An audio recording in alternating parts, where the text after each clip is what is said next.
ಊರಾಗ motor cycle ತೊಗೊಂಡು ತರಕಾರಿ ತರಬೇಕು ರಾಮದುರ್ಗ ಹೋಗಿ ಬರ್ಬೇಕಂತ ನಾವು ಇದು ಮಾಡಿದ್ರಿ.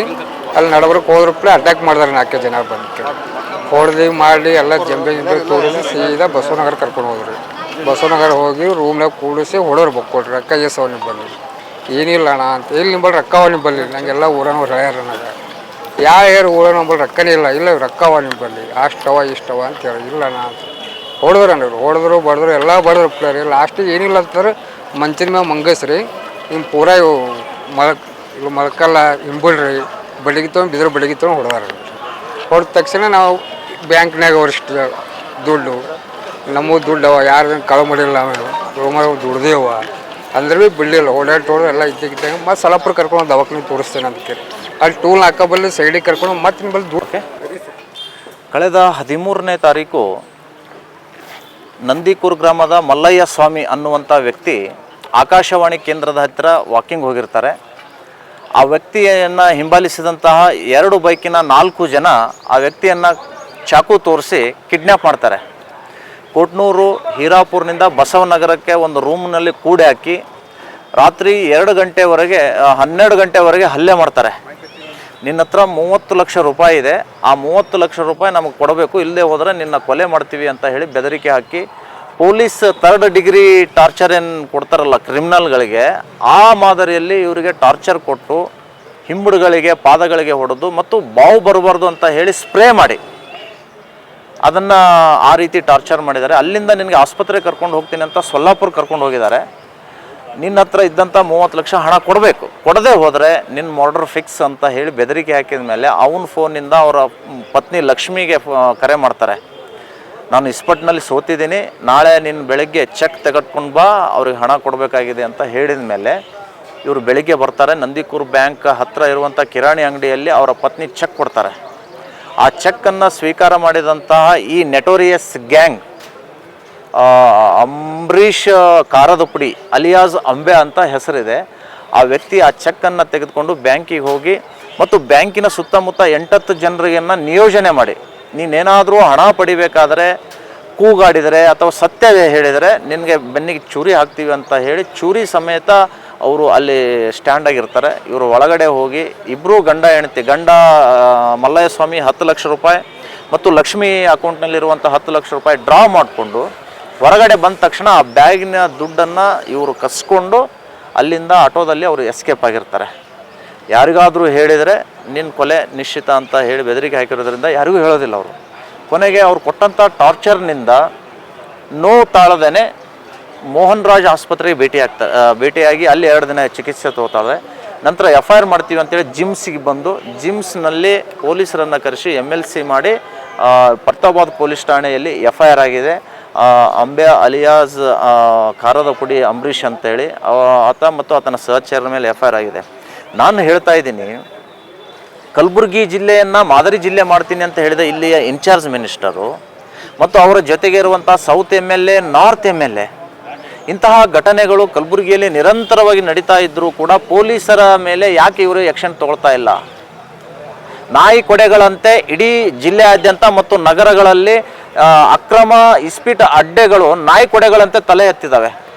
ಲೀಗಲ್ ಆಗಿರುವಂತಹ ಕ್ಲಬ್ಗಳನ್ನು ಇವತ್ತು ಇನ್ಚಾರ್ಜ್ ಮಿನಿಸ್ಟರ್ ಪ್ರಭಾವ ಬೆಳೆಸಿ ಬಂದ್ ಹಾಕಿದ್ದಾರೆ. ಅದರ ಪರಿಣಾಮ ಇಂತಹ ಅಕ್ರಮ ಇಸ್ಪೀಟ್ ಅಡ್ಡೆಗಳು ಎಲ್ಲ ಕಡೆ, ಯಡ್ರಾಮಿ, ಜೇವರ್ಗಿ, ಶಾಬಾದ್ ಕ್ರಾಸ್ನಲ್ಲಿ ಅಲ್ಲಿ ಲಕ್ಷಗಟ್ಟಲೆ ಹಣ ಬಿದ್ದಾಗ ಇಲ್ಲಿಯ ಗ್ಯಾಂಗ್ ಅಲ್ಲಿ ಹೋಗಿ ದಾಳಿ ಮಾಡಿ ಆ ಹಣವನ್ನು ಲೂಟಿ ಮಾಡ್ಕೊಂಡು ಬರ್ತಾರಂತೆ. ಅಲ್ಲಿ ಇಸ್ಪೀಟ್ ಆಡೋರು ಯಾರು ಪೊಲೀಸರ ಹತ್ರ ಹೋಗೋದಿಲ್ಲ, ಯಾಕೆಂದರೆ ಅವ್ರು ಮಾಡೋದೇ ಇಲ್ಲಿಗಲ್ಲು. ಹೀಗಾಗಿ ಅವರಿಗೆ ಚಲ್ಲಾಟ ಆಗಿದೆ. ಈ ವ್ಯಕ್ತಿಯೂ ಕೂಡ ಇಸ್ಪೀಟ್ನಲ್ಲಿ ಗೆದ್ದಿದ್ದಾನೆ ಅನ್ನುವಂತಹ ಆರೋಪ ಹೊರಿಸಿ ಈ ವ್ಯಕ್ತಿಯಿಂದ 20 ಲಕ್ಷ ಹಣ ಪಡೆದಿದ್ದಾರೆ. ದೊಡ್ಡದಾಗಿ ಇನ್ಚಾರ್ಜ್ ಮಿನಿಸ್ಟರ್ ಭಾಷಣ ಮಾಡ್ತಾರೆ. ಈಗ ಯಾಕೆ ಸೈಲೆಂಟ್ ಇದ್ದಾರೆ? ಯಾವಾಗ ವೈಲೆಂಟ್ ಆಗೋದು ಇವರು? ವಿಧಾನಸೌಧ ಇದು RSS ಕಚೇರಿ ಅಲ್ಲ ಅಂತ ಹೇಳಿ ಭಾಷಣ ಬಿಗಿತಾರೆ. ಹಾಗಾದರೆ ನಿಮ್ಮ ಪೊಲೀಸ್ ಸ್ಟೇಷನ್ ಏನಾಗ್ತಾ ಇದೆ? ವಾಡಿ ಪೊಲೀಸ್ ಸ್ಟೇಷನ್ನಲ್ಲೇ ಇಸ್ಪೀಟ್ ಆಡಿಸ್ತಾರೆ ಅಂದ ಮೇಲೆ ಇನ್ನು ಕಾನೂನು ಬಾಹಿರವಾಗಿ ಗಲ್ಲಿಗಳಲ್ಲಿ ಇಸ್ಪೀಟ್ ನಡೆಯೋದಿಲ್ವಾ? ಸಂಪೂರ್ಣವಾಗಿ ಇನ್ಚಾರ್ಜ್ ಮಿನಿಸ್ಟರ್ ಆಡಳಿತ ನಡೆಸುವಲ್ಲಿ ವಿಫಲರಾಗಿದ್ದಾರೆ. ನೆಲಕಚ್ಚಿ ಹೋಗಿದೆ ಇಲ್ಲಿಯ ಅಧಿಕಾರ ಮತ್ತು ಆಡಳಿತ. ಅದಕ್ಕೆ ನಾನು ಹೇಳ್ತೀನಿ, ಇಂಥ ನೆಟೋರಿಯಸ್ ಗ್ಯಾಂಗಿನ ಹಿಂದೆ ಯಾರ್ಯಾರಿದ್ದಾರೋ ಅವರ ಹೆಡೆಮುರಿ ಇಲ್ಲಿ ಆಫೀಸರ್ಸ್ ಕಟ್ಟಬೇಕು ಅನ್ನುವಂಥದ್ದು ನಮ್ಮ ಆಗ್ರಹ ಇದೆ. ನಾನು ಕಲಬುರಗಿಯನ್ನು ಸುಧಾರಣೆ ಮಾಡ್ತೀನಿ ಅಂತ ಬಂದಂಥ ಅನೇಕ IPS ಅಧಿಕಾರಿಗಳು ಇಲ್ಲಿ ಬಂದು ಸೋತು ಶರಣಾಗಿ ಹೋಗಿದ್ದಾರೆ. ಇದು ನಮ್ಮ ಕಲಬುರಗಿಯ ದುರಂತ ಆಗಿದೆ. ಸೂಫಿ ಶರಣ ಸಂತರ ನಾಡು ಅಂತ ಹೇಳಿ ಭಾಷಣ ಬಿಗಿತಾರೆ. ನಿಮ್ಮ ಕಲಬುರಗಿ ಸಿಟಿ ಇವತ್ತು ಕ್ರೈಮ್ ಸಿಟಿ ಆಗಿದೆ. ಇಂಥ ಕ್ರೈಮ್ ಸಿಟಿಯನ್ನು ತೆಗೆದು ಹಾಕಿ ಶರಣರ ನಾಡು ನಿರಂತರವಾಗಿ ಇರೋಬೇಕಾದ್ರೆ ಇಲ್ಲಿಯ ಪೊಲೀಸ್ ಅಧಿಕಾರಿಗಳು ಇಂತಹ ನೆಟೋರಿಯಸ್ ಗ್ಯಾಂಗ್ನ ಮೇಲೆ ಲಾಠಿ ಎಲ್ಲ ಫೈರಿಂಗ್ ಮಾಡ್ಬೇಕು, ಗೋಲಿಬಾರ್ ಮಾಡ್ಬೇಕು. ಅಮಾಯಕ ಜನರ ಜೀವನ ಜೊತೆ ಆಟ ಆಡುವಂಥವ್ರನ್ನ ಕಾಲಿಗೆ ಗುಂಡು ಹಾಕಿ ಜೈಲಿಗೆ ಕಟ್ಟಬೇಕು ಅನ್ನುವಂಥದ್ದು ನಮ್ಮ ಆಗ್ರಹ ಇದೆ. ಅವ್ರ ಹತ್ರ 20 ರಿಂದ 30 ಲಕ್ಷ ರೂಪಾಯಿ ಇವೆ ಅಂತ ಅವ್ರಿಗೆ ಹೆಂಗೆ ಗೊತ್ತಾಯ್ತು ಅಂತ ನೋಡಿ, ಇವರು ಅವ್ರ ತಾಯಿ ತವ್ರ ಮನೆಯಿಂದ ಒಂದಿಷ್ಟು ಹಣ ಬಂದಿದೆ. ಈತ ಟ್ಯಾಕ್ಸಿ ಡ್ರೈವರ್ ಅಂತೆ, ಒಂದಕ್ಕೆರಡು ಮಾಡಿಕೊಂಡು ಜಮಾ ಮಾಡಿದ್ದಾರೆ. ಇವರು ಹೊಲ ಖರೀದಿ ಮಾಡಬೇಕು ಅಂತ ಹೇಳಿ ಊರಲ್ಲಿ 4-6 ಜನರಿಗೆ ಹೇಳ್ಕೊಂಡಿದ್ದಾರೆ. ಅಲ್ಲಿ ಬರ್ತಾ ಇದ್ದಾರೆ ನೋಡಿ, ನೋಡಿ ಅದು ತೋಳದು ವೀಸಲ್ ತೋಳಿ ಅದು ಗೊತ್ತಾಗ್ಬಿಟ್ಟಿದೆ. ಇವ್ರ ಹತ್ರ ಹಣ ಇದೆ, ಇವನಿಗೆ ಯಾರೂ ಹೇಳೋರಿಲ್ಲ ಕೇಳೋರಿಲ್ಲ, ಹೀಗಾಗಿ ಇವನನ್ನು ಬೆದರಿಸಿದರೆ ಹಣ ಬರ್ಬೋದು ಅನ್ನೋ ಕಾರಣಕ್ಕಾಗಿ ಮತ್ತು ಇವರು ಬ್ಯಾಂಕಿಗೆ ಹೋಗಿ ಇಡಬೇಕಾದ್ರೂ ಅವ್ರು ನೋಡಿದ್ದಾರೆ, ನೋಡಿ ಆ ಹಣವನ್ನು ಲೂಟಿ ಮಾಡಿದ್ದಾರೆ. ಈಗಾಗಲೇ ಕಲಬುರಗಿಯಲ್ಲಿ 2 ರಿಂದ 3 ಕೊಲೆಗಳಾದವು. ಪೊಲೀಸ್ ಇಲಾಖೆ ಏನು ಮಾಡ್ತಾ ಇದೆ ನೋಡಿ, ಪೊಲೀಸ್ ಇಲಾಖೆ ಗಾಢ ನಿದ್ರೆಗೆ ಜಾರಿದೆ. ಯಾರನ್ನಾದರೂ ಹಿಡ್ಕೊಂಡು ಬಂದು ಕ್ರಮ ತೆಗೆದುಕೊಳ್ಳಕ್ಕೆ ಹೋದರೆ ಸೌರ್ತು ನಾರ್ತು ಈ MLAಗಳು ಒತ್ತಡ ಹಾಕಿ ಅವರನ್ನು ಬಿಡಿಸುವಂತಹ ಪ್ರಯತ್ನ ಮಾಡ್ತಾ ಇದ್ದಾರೆ. ಹೀಗಾಗಿ ಪೊಲೀಸರ ಕೈಯನ್ನು ಕಟ್ಟಿ ಹಾಕಿದ ಮೇಲೆ ಇವ್ರು ಇನ್ನೇನು ಮಾಡೋಕ್ಕೆ ಸಾಧ್ಯ? ಯಾಕಂದರೆ ಇವರೇ ಕರ್ಕೊಂಡು ಬಂದಿರ್ತಾರಲ್ಲ, ಮಿನಿಸ್ಟ್ರು MLA ಇವರೇ ಲೆಟರ್ ಕೊಟ್ಟು ಕರ್ಕೊಂಡು ಬಂದಿರ್ತಾರೆ. ಇವ್ರು ಯಾಕಪ್ಪ ಲೀಡರ್ಸ್ಗಳಿಗೆ ಎದುರಾಗೋದು ಅಂತ ಹೇಳಿ ಬಾಯಿ ಮುಚ್ಕೊಂಡು ಕೂತ್ಕೊಂಡಿದ್ದಾರೆ. ಕಾನೂನನ್ನು ಕಟ್ಟಿ ಹಾಕಿದ್ದಾರೆ. ಅಂದರೆ ರಾಜಕಾರಣಿಗಳ ಒತ್ತಡದಿಂದ ಅಧಿಕಾರಿಗಳು 100%, 200%. ಒಂದು ಕಡೆ ರಾಜಕಾರಣಿಗಳ ಒತ್ತಡ, ಇನ್ನೊಂದು ಕಡೆ ಈ ಪೊಲೀಸ್ ಇಲಾಖೆಯವರು ಆಮಿಷಕ್ಕೆ ಒಳಗಾಗ್ತಾ ಇದ್ದಾರೆ. ಲಕ್ಷ ಹಣ ಎಲ್ಲಿಂದ ಬರುತ್ತೆ ರೀ? 1 ಲಕ್ಷ ಬರ್ಬೋದು ಇವರಿಗೆ ಸಂಬಳ. ಸುಮ್ಮನೆ ಇಂಥ ಇಸ್ಪೀಟ್ ಅಡ್ಡೆ ಮೇಲೆ ದಾಳಿ ಮಾಡಿದರೆ 5 ಲಕ್ಷ 10 ಲಕ್ಷ ಸಂಪಾದನೆ ಮಾಡ್ಬೋದಲ್ಲ. ಎರಡೂ ರೀತಿಯಿಂದ ಇಲ್ಲಿ ಭ್ರಷ್ಟಾಚಾರ ಮತ್ತು ರಾಜಕಾರಣಿಗಳ ಒತ್ತಡದಿಂದಾಗಿ ಇಲ್ಲಿಯ ಕಾನೂನು ಸುವ್ಯವಸ್ಥೆ ಹದಗೆಟ್ಟು ಹೋಗಿದೆ. ಡೆವಲಪ್ಮೆಂಟ್ ಇದೀನಿ ಹೇಳಲಾಗಿದ್ದೀನಿ, ನೀನು ಖಲಾಸ ಮಾಡ್ತೀನಿ ಇದ್ದಿದ್ದು ಹೇಳ, ನೀವು ಖಲಾಸ ಮಾಡಿರೋ ಪರವಾಗಿಲ್ಲ, ಇದ್ದಿದ್ದು ಬ್ಯಾಂಕ್ನಾಗ ಇಷ್ಟು ದುಡ್ಡು ಅದ ರೀ ಅಂದ ತಕ್ಷಣ ಮತ್ತೆ ರಿಟರ್ನ್ ಕರ್ಕೊ ಸಲಾಪುರ ಎಲ್ಲ ಓಡಾಡಿ ಮಾಡಿ ರಿಟರ್ನ್ ಮತ್ತೆ ಬಸವನಗರ ಕರ್ಕೊಂಬಂದು ಮತ್ತೆ ರೂಮ್ನಾಗ ಕೂಡಿಸಾಕ್ಯಾರಿ. ನೀನು ಹೆಣ್ತಿಗೆ ಫೋನ್ ಹಚ್ಬೇಕು, ಇಷ್ಟು ರೊಕ್ಕ ಕೊಡು ಅನ್ಬೇಕು. ಅಲ್ಲಿ ಟೂಲ್ ಹಾಕಬಲ್ಲೇ ವಾರ್ನಿಂಗ್ ಮನೆ ರಾತ್ರಿ 2 ಗಂಟೆಗೆ ರೀ ನೀನು ಹೆಣ್ತಿಗೆ ಫೋನ್ ಹಚ್ಚ ಅಂತಂದ್ರೆ ಏನು ಹೇಳ್ಬೇಕಣ್ಣ? ಇಲ್ಲ ಈ ಥರ ಹೇಳಬೇಕು, ಇಸ್ಪೇಡ್ದೆ ನೀ ರೊಕ್ಕ ಸೋತೀನಿ 20 ಲಕ್ಷ ನೀನು ಹೆಣ್ತಿಗೆ ಡ್ರಾ ಮಾಡಿಕೊಡು ಅಂತ ಅನ್ಬೇಕು. ಮುಂಜಾನೆ 11 ಗಂಟೆ ಬಂದ್ರಪ್ಲೆ ಆಯ್ತಣ್ಣ ಫೋನ್ ಹಚ್ಚದೆ ನಮ್ಮ ಮನೆಯವ್ರಿಗೆ ಫೋನ್ ಹಚ್ಚಿರಿ, ಹಿಂಗೆ ಇಸ್ಪೇಡ್ದಾಗ ರೊಕ್ಕ ಸೋತೀನಿ ಹಿಂಗೆ ಅಂತದ. ಅದ್ರ ಮುಂಜಾನೆ ಅದು ಬರ್ರಿ ಏನ್ರಿ ಇದು ಮಾಡೋದು ಆಯ್ತು ಅದಕ್ಕೆ ಮುಂಜಾನೆ 10:30 ಇಲ್ರಿ ಮತ್ತೆ ನೀನು ಹೆಂಡ್ತಿ ಫೋನ್ ಹಚ್ಚಂತ ನೋಡಿ. ನನ್ನ ಮೊಬೈಲ್ ತೊಗೊಂಡ್ಯಾರಿ, ನನ್ನ ಮೊಬೈಲ್ ತೊಗೊಂಡು ಹಚ್ಚ ಇಲ್ಲ ಬ್ಯಾಂಕಿಗೆ ಹೋಗಿದ್ದಿಲ್ಲ ನೀವು. ಹ್ಞೂ ಬಂದೀನಿ ರೀ, ಸ್ವಲ್ಪ ಲೇಟ್ ಆತ, ಬ್ಯಾಂಕ್ನಾಗ ರೊಕ್ಕ ಇಲ್ಲಲಾಗತ್ತಾರಲ್ಲ. ಮತ್ತು ಅವ ಅಂಬ್ಯಾನವ್ರು ಇಲ್ಲ ಚೆಕ್ ತೊಗೊಂಬ ಅಂತ ಹೇಳಿ ಮನೆಯವ್ರಿಗೆ ಹೇಳಿ ಯಾರ ಕೈಯಾರ ಕೊಡು ಅಂತ ಹೇಳೋ ಅಂತ. ಯಾರ ಕೈಯಾಗ ಕೊಡ್ಬೇಕಣ್ಣ? ಅವ್ರು ಹೆಣ್ಮಕ್ಳು ಯಾರ ಕೈಯಾಗ ಕೊಡ್ಬೇಕು? ಇಲ್ಲ ಅಲ್ಲಿ ಬಾಜು ದುಕಾನ್ ಅದ, ದುಕಾನದವ್ರ ಕೈದಾಗ ಕೊಟ್ಟು ಕಳ್ಸ ಅಂತ ಹುಡುಗನ ಕೈದಾಗ ಕೊಟ್ಟು ಕಳ್ಸಾರ ಮನೆಯವ್ರಿಗೆ. ಅದು ಚೆಕ್ ತೊಗೊಂಡು ಅವ್ರು ಮನುಷ್ಯ ಕೊಟ್ಟು ಕಳಿಸಿ ನಮ್ಮ ಮನುಷ್ಯಾಗ ಆ ಮನುಷ್ಯ ತೊಗೊಂಬರ್ತಾರೆ ಚೆಕ್ ಕೊಡು ಅಂತೇಳಿ ದುಕಾನಕ್ಕೆ ಹೋಗಿ ಚೆಕ್ ತೊಗೊಳಕ್ಕೆ ಸೀದಾ ನಮ್ಮ ಅಲ್ಲಿ ಎಲ್ಲಿ ಕೂಡಿಸಾಕಿರಲ್ರಿ ಅಲ್ಲಿ ಬಂದಾನ್ರಿ.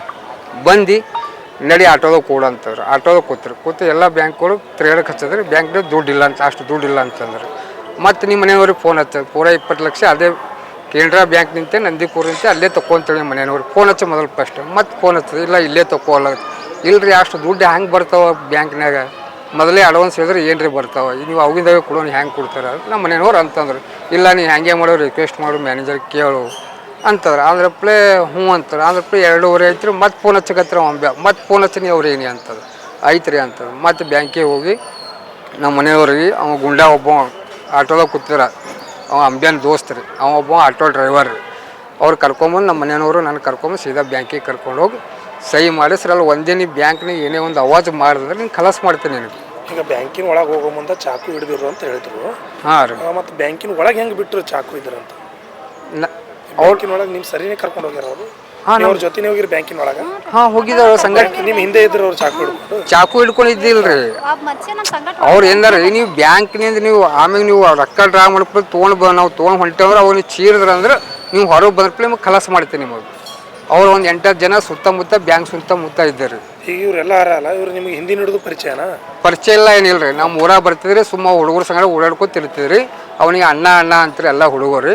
ಅವ್ರಿಂದ ತಾವು ಬೆಳೆದು ಏನು ಮಾಡಿ ಎಲ್ಲರೂ ಅನ್ಸೋದು ಮಾಡೋದು ಮಾಡ್ತೀರಿ ಊರಾಗ ಬಂದಿಕ್ಕಾರೆ ನಮ್ಮ ಯಾವಾಗಾರ ಬಂದಂದ್ರೆ ಅಟ್ಟೆ ನಮಸ್ಕಾರ ಮುತ್ತಿ ದೂರ ನಿಂತಿದ್ದು ಮಾಡ್ತೀವಿ ಅವ್ರ ಸಂಪರ್ಕ ಇಲ್ಲರಿ ನಮ್ಮದ್ರಾಗ ಅವ್ರ ಸಂಗಟ ಒಟ್ಟೆ ಬೆಳೆಸಲ್ರಿ ನಾವು ಅವತ್ತಿನ ಗಾಡಿ ಮ್ಯಾಗ ಕೂಡ್ಸೋಣ ಹೊಟ್ಟೆ ಮೊದಲು ಕೂಡೋದು ಗಾಡಿ ಮ್ಯಾಗ. ಎಷ್ಟು ಅಮೌಂಟ್ ಇದು ಮಾಡ್ಯಾರ ಅವ್ರು?